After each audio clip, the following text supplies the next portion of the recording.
చెప్పుకున్నాం నెంబర్స్ గురించి.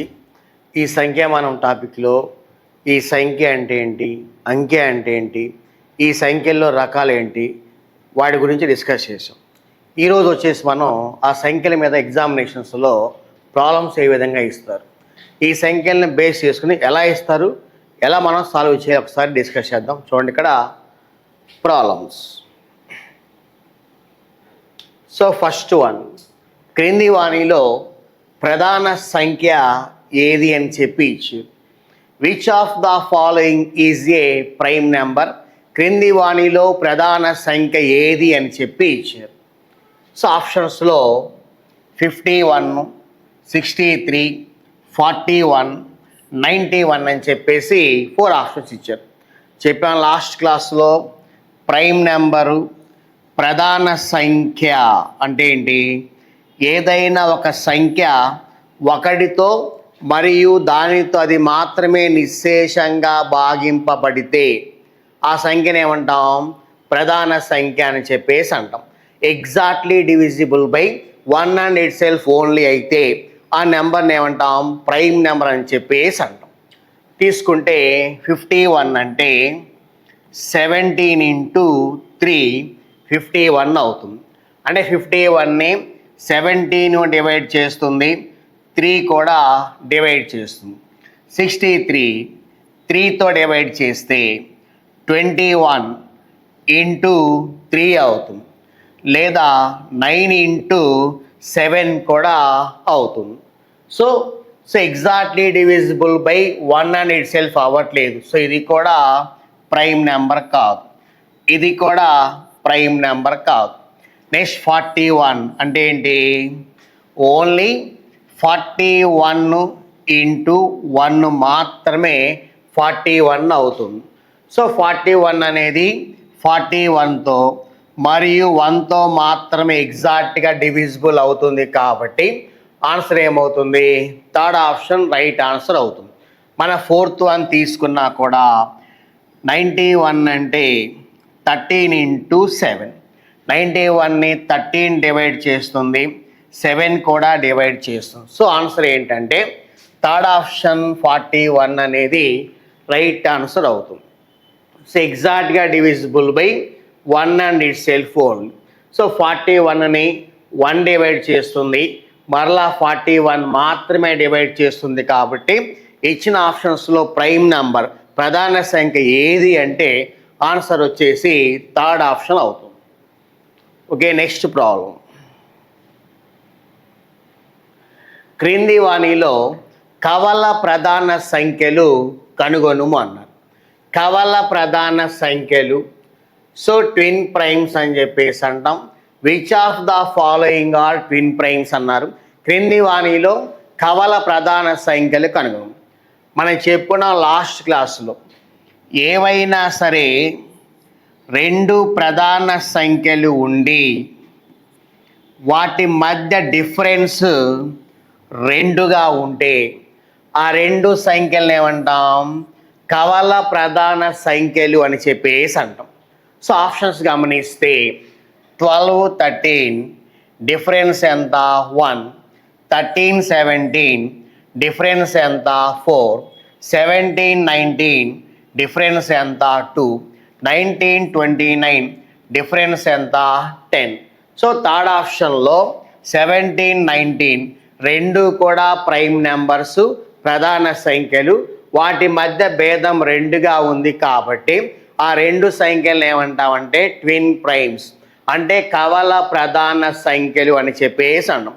మన నెంబర్స్ గురించి బాగా ప్రిపేర్ అయ్యామనుకోండి, ప్రాబ్లమ్స్ అన్నీ మనం ఈజీగా సాల్వ్ చేసుకుంటూ వెళ్ళిపోవచ్చు అనమాట.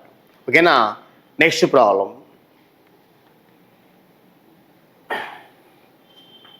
క్రింది వాణిలో సాపేక్ష లేదా పరస్పర ప్రధాన సంఖ్యల జత ఏది అని చెప్పి ఇచ్చారు. Which of the following are co primes. Co primes అని చెప్పి ఇచ్చారు. చెప్పాం మన లాస్ట్ క్లాసులో ఏవైనా 2 సంఖ్యలు ఇచ్చి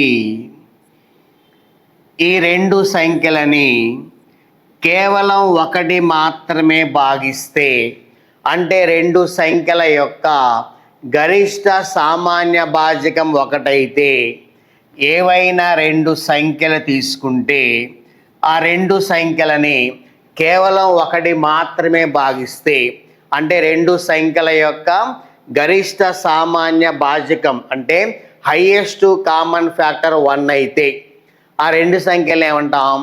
పరస్పర లేదా సాపేక్ష ప్రధాన సంఖ్యల జత అని చెప్పేసి అంటాం. మనం చెప్పుకున్నాం లాస్ట్ క్లాసుల్లో సంఖ్యలు చెప్పే సందర్భంలో ప్రతి సంఖ్య గురించి మీకు ఎక్స్ప్లెయిన్ చేశాను అన్నమాట. ఒకసారి చూడండి, ఇక్కడ 36, 63 ఉంది. ఈ రెండు సంఖ్యలని 9 డివైడ్ చేస్తుంది.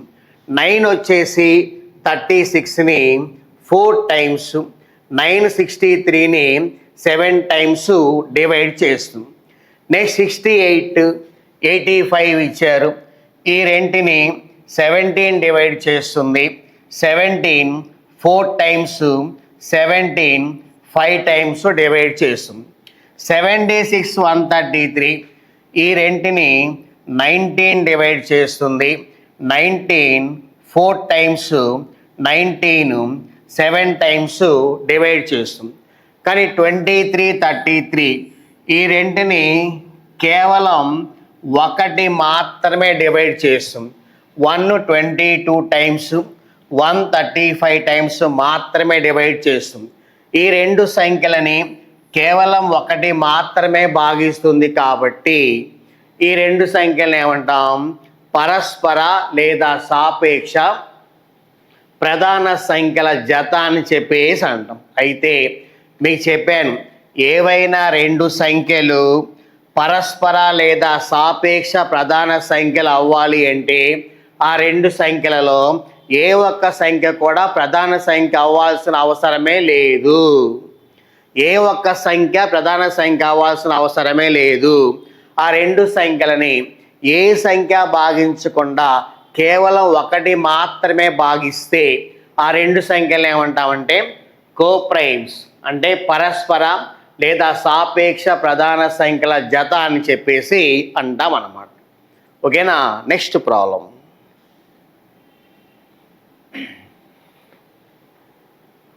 క్రింది వాణిలో శుద్ధ సంఖ్య ఏది? సో శుద్ధ సంఖ్య ఏది? Which of the following is a perfect number? అందులో పర్ఫెక్ట్ నెంబర్ ఏది అంటే శుద్ధ సంఖ్య ఏది అని చెప్పి అడిగారు. సో 18, 28, 38, 48 మనం చెప్పాం లాస్ట్ క్లాసులో.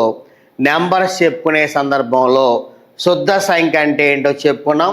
ఆ సంఖ్యకి ఎగ్జాంపుల్స్ కూడా చెప్పుకున్నాం. ఒకసారి గమనించాం అనుకోండి.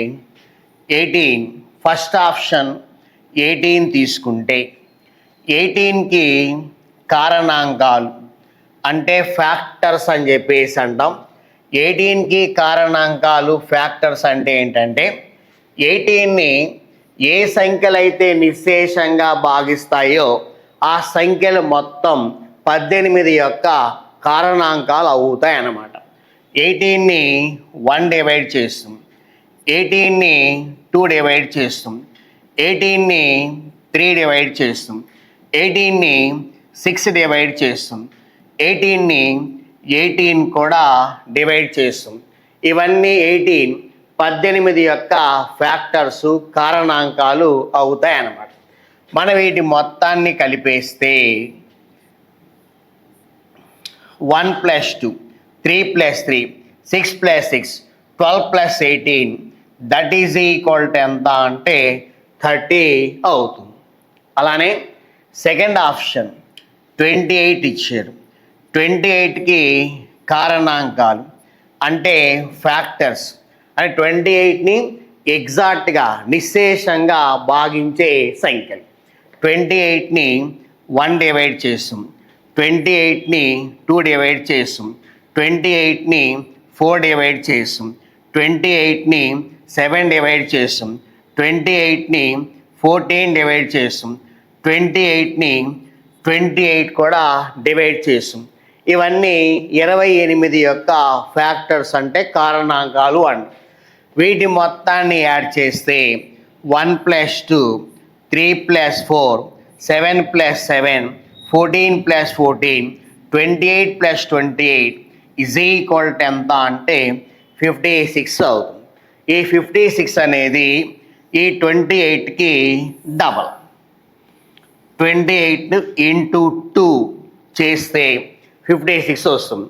సో శుద్ధ సంఖ్య అంటే ఏంటంటే ఏదైనా ఒక సంఖ్య యొక్క కారణాంకాలు మొత్తాన్ని కూడినప్పుడు వచ్చే విలువ ఆ సంఖ్య కంటే రెట్టింపుగా ఉంటే, so the sum of all the factors of A number gives twice it self అయితే ఆ సంఖ్యను ఏమంటాం? శుద్ధ సంఖ్య, పర్ఫెక్ట్ నెంబర్ అని చెప్పేసి అంటాం. మనం చెప్పుకున్నాం క్లాసులో కూడా 6 ఒకటి, 28 ఒకటి, 496 ఒకటి, వీటికి మాత్రమే ఈ విధంగా డబల్ వస్తాయి. వాటిని మాత్రమే పర్ఫెక్ట్ నెంబర్స్, శుద్ధ సంఖ్యలు అని చెప్పుకున్నాం. కాబట్టి సో ఆప్షన్స్లో చెక్ చేసాం. 28కి డబల్ వచ్చేసింది ఫ్యాక్టర్స్ మొత్తం. సో ఆన్సర్ ఎంత? 28 అవుతుంది. ఎగ్జామ్స్లో మీరు ఏంటంటే ఇలాంటి సమ్ వచ్చినప్పుడు చేయాల్సిన అవసరం లేదు, మనం తెలుసుకుంటాం. శుద్ధ సంఖ్యలు ఏంటి అంటే 3 సంఖ్యలు ఉన్నాయి ఇక్కడ 1000 లోపల. 6 ఒకటి, 28 ఒకటి, 496 ఒకటి. ఆప్షన్స్లో ఆ మూడిట్లో ఏది ఇస్తే మనం 3 కాబట్టి గుర్తుంచుకుంటే బెస్ట్. ఎగ్జామినేషన్లో ఈ టైం కూడా మనకి సేవ్ అవుతుంది అన్నమాట.